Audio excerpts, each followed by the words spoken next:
Trump says he wants to eliminate taxes, and Scott Bessent says, the Treasury Secretary, that 2026 is the feast. Now, those two statements are extremely important. Number one is Trump said this 9 years ago. Number two, the word feast is really important that Scott Bessent used. So he said 2025 was setting the stage. 2026 is the feast. Trump said 9 years ago he's going to eliminate taxes, and now he's saying the same narrative again.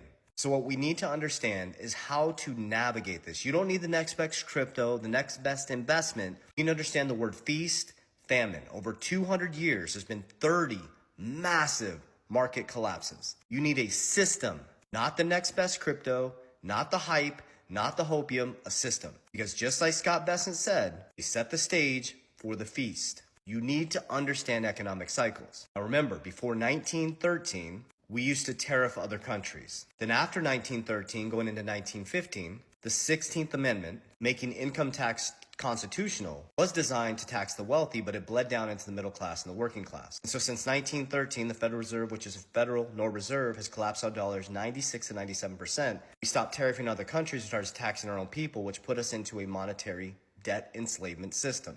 So now Trump is stating he's going to eliminate taxes. He said that 9 years ago. I wouldn't bank on any of this stuff. I would prepare. Don't wait for saviors.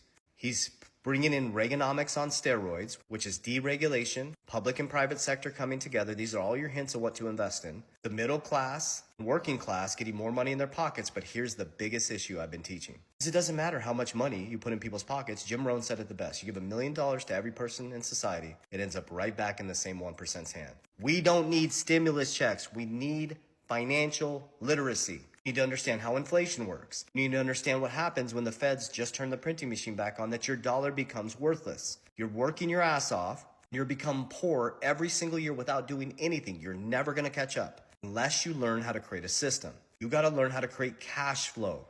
If they eliminate taxes or put more money in your pocket and they start giving you stimulus checks, you better learn how to invest because your dollar is worthless. If they lower taxes and they lower interest rates and they print a shitload of money, you actually become poor because the dollar they're giving you becomes worth less and they're taking the printed money and investing in assets. It's not by chance that Trump media is climbing up in the top 10 in Bitcoin treasuries. It's not by chance that American Bitcoin, Eric Trump, is one of the fastest growing Bitcoin treasuries. It's not by chance that Strategy B is the #1 Bitcoin treasury and BlackRock is the #3 holder in their Bitcoin treasury company, Strategy B, and BlackRock is the #1 holder in Bitcoin. Now, I'm not saying you have to invest in crypto. What I'm saying is you have to learn how to beat inflation. What assets will beat the devaluation of your currency? Why do you think gold